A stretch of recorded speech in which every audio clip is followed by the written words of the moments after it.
nosso convidado de hoje é um eterno aventureiro que está sempre à procura de um desafio.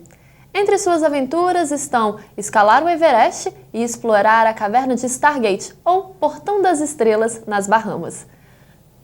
Superar todos os obstáculos faz parte do dia a dia desse jornalista, que há 15 anos trabalha no programa Esporte Espetacular, da TV Globo. Eu converso agora com Cleiton Conservani. Olá, Cleiton, obrigado por ter aceito o convite de estar aqui no nosso estúdio hoje. É um grande prazer. Que bom. Cleiton, para começar então uma perguntinha. O que é mais difícil, escalar o Everest ou fazer exame de sangue? Eu não gosto muito de agulha, não gosto muito de ir ao médico. Eu até costumo dizer que o plano de saúde, na verdade, é o plano de doença, né? A gente só usa o plano de saúde para quando a gente está doente. O Everest é uma expedição, é uma montanha muito alta, a montanha mais alta do mundo, com 8.850 metros de altitude, e você exige muito planejamento e tempo, né, para uma expedição como a escalada do Everest. Eu já tive a oportunidade de ir para o Everest 2 vezes.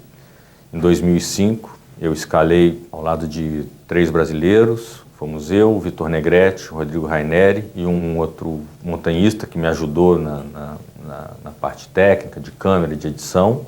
Em 2008 eu voltei ao Everest, fui só até o acampamento base.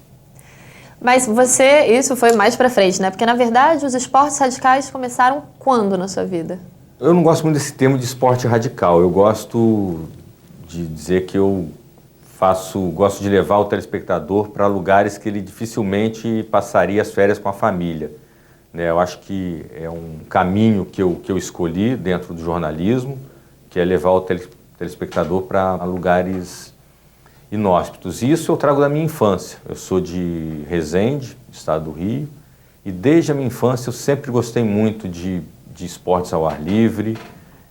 Com 8, 9 anos de idade eu já escalava o Pico das Agulhas Negras, no Parque Nacional de Itatiaia, as prateleiras, fazia várias caminhadas, travessias naquela região. Então é uma coisa que eu trago do berço, que eu trago da infância. Sempre gostei muito disso. Estar ao livre é uma coisa que faz parte de quem vive numa cidade menor, né, numa cidade do interior. Como foi a sua infância? Infância de menino do interior, né? Fazenda, tirar leite de vaca, estar sempre em contato com a natureza. E eu sempre gostei muito, assim, a montanha sempre me fascinou muito, né?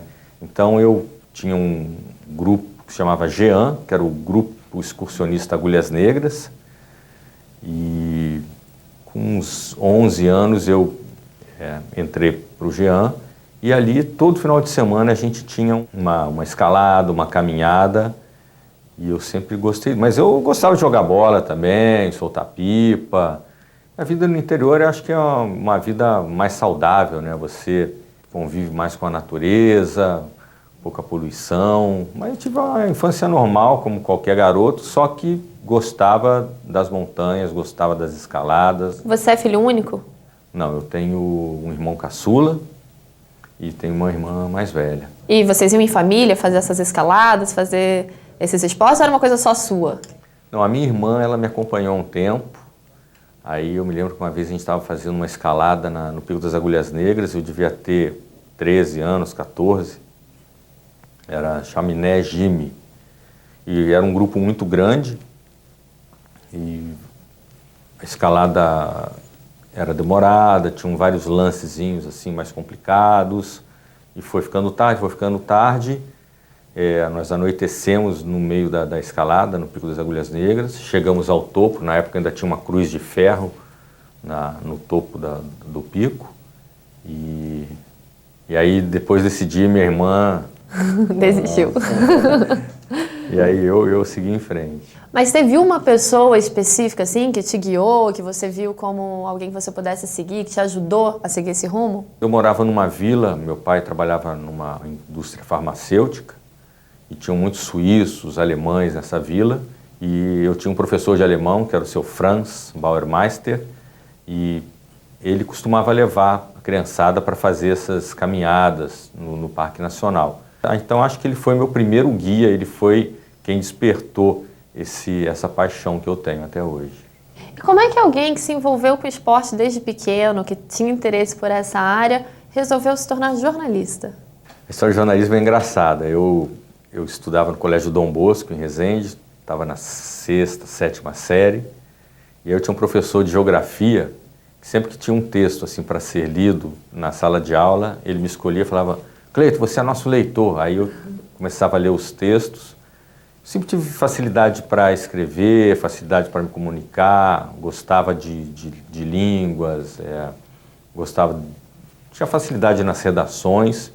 E quando chegou naquela encruzilhada, né, o que você vai fazer da tua vida, né, depois do ensino médio, e como eu gostava muito do ar livre, gostava da natureza, eu queria ser ou geólogo, eu gostava muito do mar também, aí também tinha biologia marinha, mas eu acabei optando pelo jornalismo. Falei, eu acho que o jornalismo vai ser um caminho legal, que eu posso usar essa facilidade com o texto, com a palavra, e esse meu lado...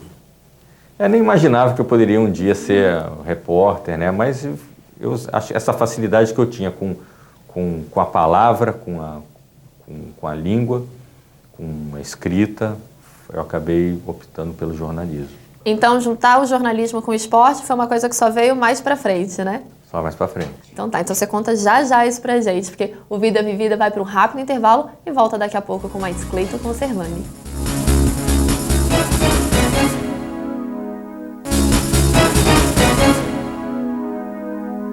O Vida Vivida está de volta conversando hoje com o repórter do Esporte Espetacular, Cleiton Conservani. Cleiton, no último bloco a gente terminou dizendo de quando o jornalismo encontrou o esporte, né? Então, como foi a sua primeira experiência profissional? Minha primeira experiência profissional foi aqui na Faculdade da Cidade, hoje universidade. Eu cursava o primeiro período de comunicação social e aí eu vi no mural da faculdade que estavam abertas vagas para monitoria do estúdio de televisão, estúdio de TV. E aí eu me interessei, falei, pô, uma boa, né? Eu tinha um amigo que estudava comigo, ele já cursava acho que o 6º período, e ele me levou até o estúdio, colocou a câmera no meu ombro, me mostrou como é que batia o branco, etc. E aí eu me inscrevi, fiz uma entrevista, falei, na época era o Léo Borges, meu professor, que era o responsável pelo estúdio, eu falei, olha, eu não sei nada de televisão, não tenho experiência nenhuma, mas se der uma chance eu vou dar o sangue aqui no estúdio, e acabei sendo aprovado.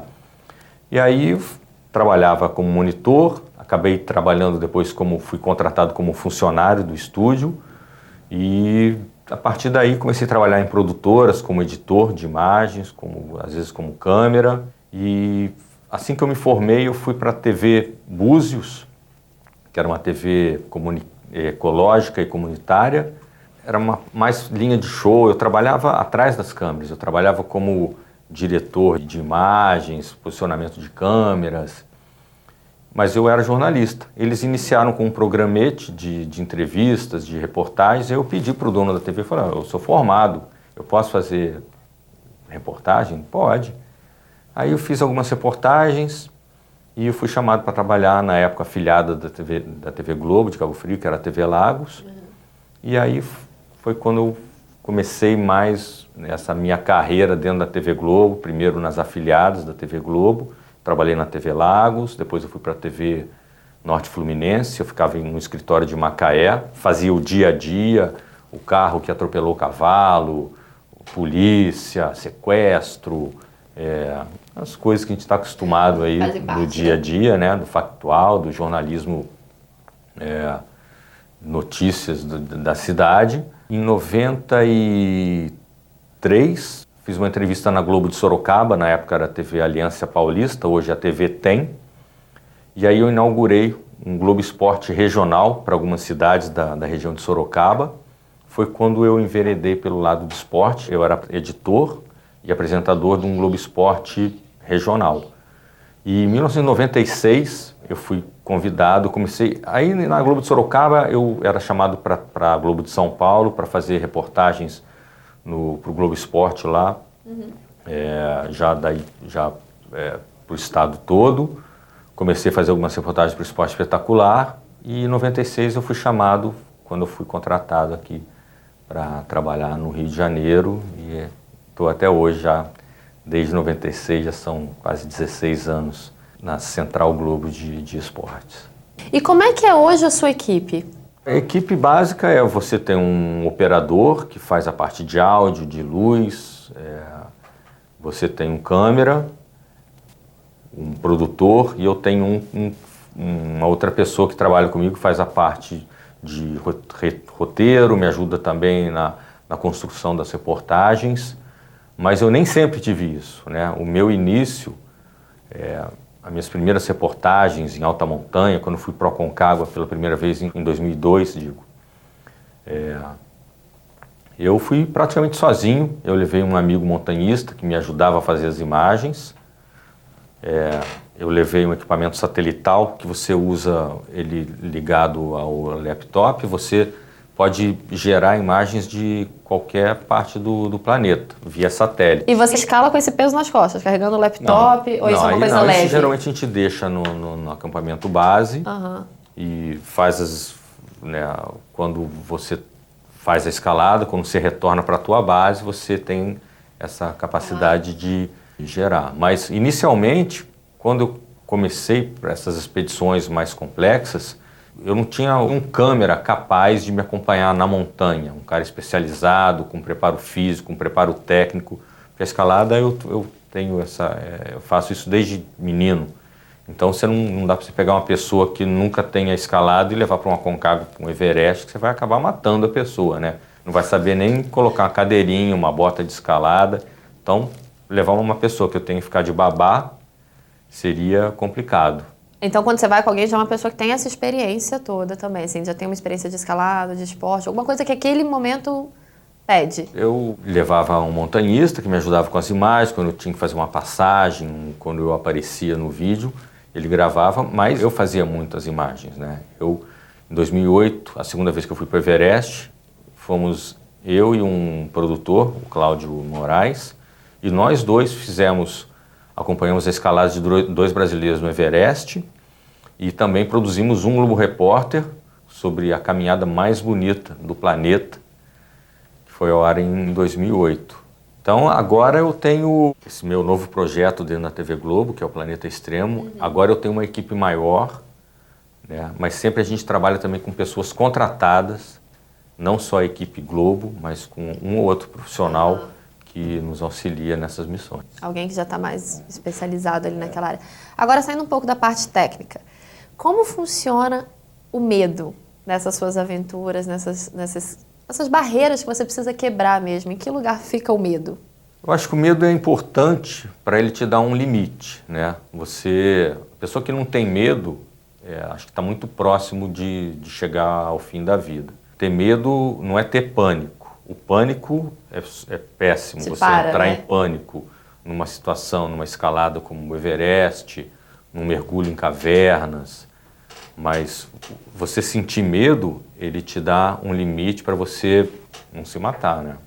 E como fica a família nessa situação? A família fica com medo? Porque você é casado. Sou casado, tenho uma filha. E como é que fica a família? Quando você fala assim, agora eu vou explorar tal caverna, vou fazer tal coisa, a família fica como? Eles ficam com medo, ficam apreensivos? A minha filha, ela desde pequenininha, ela sempre fazia uma pergunta para mim, assim, quando ela começou a entender melhor as coisas, assim, essas expedições que eu fazia, ela perguntava assim para mim, papai, por que é sempre você que tem que ir para esses lugares perigosos, esses lugares distantes?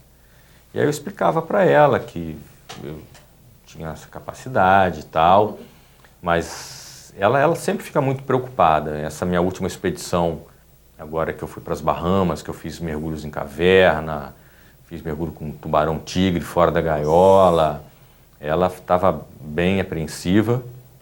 E meus pais também ficam preocupados, né? Minha mãe, acho que o tercinho dela está até gasto já, de tanto que ela tem que rezar.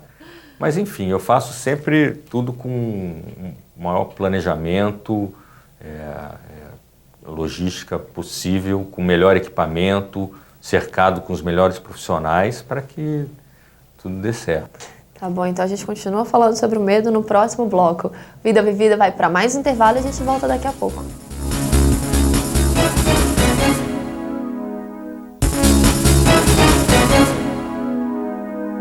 O Vida Vivida está de volta com o terceiro e último bloco, conversando hoje com Cleiton Conservani. Cleiton, a gente terminou o último bloco falando de medo. Então, olha ali na TV que tem alguém querendo falar sobre medo.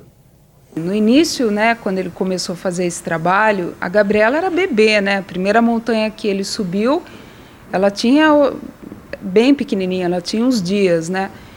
E aí, assim, eu assustei, eu não sabia como é que era, né? Como é que ia ser essa aventura, mas ele falou que estava tudo certo, tal, e eu senti, assim, medo. Eu achei, assim, que eu não sabia se eu ia aguentar isso, né? Passarem esses dias todos e às vezes a gente ficava sem contato, mas passou e aí eu falei, bom, tá superado, tá tranquilo e tal, mas depois isso começou a se tornar uma constante, né? Foi constante na vida dele. Cada vez ele inventava mais aventura, cada vez ele queria mais coisas. E hoje eu vejo assim, acho que se tem uma pessoa que tem segurança no que está fazendo, é ele. Ele sempre sabe o que ele quer, da forma como ele vai fazer, e sempre dá certo. Então a gente tem muita, muita, muita fé e a gente tem assim muita esperança de ver esse trabalho dele assim bem feito, dando frutos e as pessoas curtindo, que eu acho que é o mais legal. Eu e a Gabi, Cleiton, acho que a gente, você pode contar as fãs número 1, nós duas, né? A gente tem segurança, vai dar tudo certo e você sempre vai conseguir o que você quer. Um beijo. Vai dar tudo certo. Por enquanto está dando certo, né? Eu tento fazer sempre o máximo de segurança, cercado de ótimos profissionais. Assim, agora na montanha tem algumas coisas que você não tem como controlar. Por exemplo, uma avalanche. Uma vez eu estava escalando o McKinley no Alasca, é a montanha mais fria do planeta. Estava no meio de uma escalada, tinha uma expedição da Rússia um pouquinho na nossa frente, e aí a minha corda era um equatoriano, o Pepe Rijon, eu, e atrás era o Eduardo Kepik. O Pepe passou, a gente passava, era tipo uma ponte de gelo.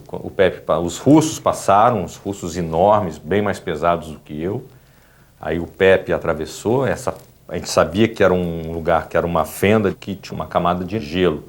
Quando eu estava passando, cedeu, eu fiquei pendurado. Então tem coisas que você não tem como controlar, como uma avalanche, alguns trechos da montanha você às vezes sabe que tem o risco de avalanche, mas a gente faz, assim, quando você tem esse problema da avalanche, você tem que passar no horário mais frio do dia, geralmente durante a madrugada ou até a noite. Mas meu anjo da guarda é forte. Tem que ser, né? E a gente segue em frente. E ser pai é uma aventura? Ser pai é a melhor coisa assim da minha vida. Minha filha é o maior presente que eu tenho até hoje. Ela tem 15 anos agora, Gabriela. É uma ótima filha e gosta de aventura também. Já escalou o Pico das Agulhas Negras com 9 anos. Ela já fez a primeira escalada. Com 11 escalou as prateleiras. E eu espero um dia, ela tem vontade de fazer essa trilha até o acampamento base do Everest pelo lado nepalês. Eu tenho certeza que eu vou realizar esse sonho dela em breve. Então ouve o que tem ali na TV para você. Desde que eu sou muito pequena, eu sou acostumada a ver meu pai indo embora para lugares inóspitos, diferentes, perigosos, onde você dificilmente iria passar as férias com a sua família. Mas eu fico muito tranquila quando ele vai, porque ele está sempre com a melhor equipe possível, que vai dar suporte. Ele é uma pessoa também muito consciente, muito experiente do que ele está fazendo. Então nunca tem grandes dificuldades e a gente nunca passa sufoco, assim. A gente fica preocupado, mas a gente sabe que ele está sempre bem. E ele está sempre pertinho, porque hoje em dia tem internet, tem várias ferramentas que fazem a gente ficar perto e se sentir bem, reconfortado. Papai, eu te amo mais que tudo, você é minha vida. Beijão. Se ela quiser pular de paraquedas, vai? Já pediu, né? É a questão da confiança. Tem pessoas que eu confio muito e com essas pessoas eu deixaria ela se aventurar, sim. E nessas expedições assim, tem uma questão que é sempre complicada, né? A comida é sempre uma coisa um pouco complicada. Aí, conversando com a Gabi, ela falou pra mim que você tem uns dotes culinários, que você adora fazer uns sucos, assim, laranja, banana e sucrilho. Como é que é isso? Você é bem criativo, né, Cleiton? Eu me preocupo muito com a alimentação dela e sempre faço uns preparos, umas vitaminas lá em casa. Suco verde, né? Eu misturo até couve. Com sucrilho. Não, com sucrilho de vez em quando. Sucrilho geralmente com leite, né? Mas assim, nas expedições, nos acampamentos básicos, às vezes no acampamento avançado, às vezes você ainda tem um cozinheiro. Mas quando você está já na escalada, no meio da escalada, você tem que levar um fogareiro, a água não existe, você tem que sair da barraca, enfrentar às vezes uma tempestade, uma ventania para buscar gelo, para derreter a água, para poder preparar uma sopa, um macarrão, né, um carboidrato. E como é que faz com o banheiro? As necessidades fisiológicas são iguais aqui no Everest. Então você geralmente escolhe a hora mais quente do dia para poder fazer isso. E às vezes num sufoco vai no meio da tempestade mesmo. As roupas hoje em dia, as mulheres ela têm um objeto que tipo um funil que ajuda, tem um zíper nas partes baixas, né, da roupa que te permitem ter uma facilidade maior. Eu fico imaginando na década de 50, né, quando os primeiros expedicionários chegaram ao topo do Everest, que condições, né? Hoje em dia a tecnologia ajuda, basta saber como usar essa tecnologia. A Ferrari é um carro excelente, mas você não vai usar a Ferrari para cruzar o deserto do Saara. E isso a gente usa também na escolha do equipamento para essas expedições, que é muito importante. Bom, Cleiton, nosso programa está chegando no fim e eu queria terminar com uma mensagem sua, porque eu acho que o que você faz, essa sua superação de limite, essas suas escaladas para montanha tem muito a ver com a nossa vida do dia a dia, né? A gente está sempre escalando uma montanha, tentando superar os limites. Então, que mensagem você deixa para as pessoas que estão em casa superando e escalando suas montanhas diárias? Eu acho que, assim, o ser humano, ele é capaz de realizar coisas que talvez nem ele acredite. Então, eu acho que durante esses anos eu aprendi isso. Às vezes eu achava que eu não era capaz de realizar algumas missões e eu descobri que eu era. Então, acho que essa é a mensagem. O ser humano tem que acreditar mais nele mesmo e que ele é capaz de realizar coisas inimagináveis que nem ele acharia que seria capaz. Bom, Cleiton, muito obrigada por essa mensagem, obrigado pela sua participação aqui no programa. E você de casa, se quiser entrar em contato com a nossa produção, basta enviar um e-mail para tvuniversidade.br e para rever os nossos programas, basta entrar no site www.universidadecomc.edu. A gente se vê no próximo Vida Vivida. Até lá!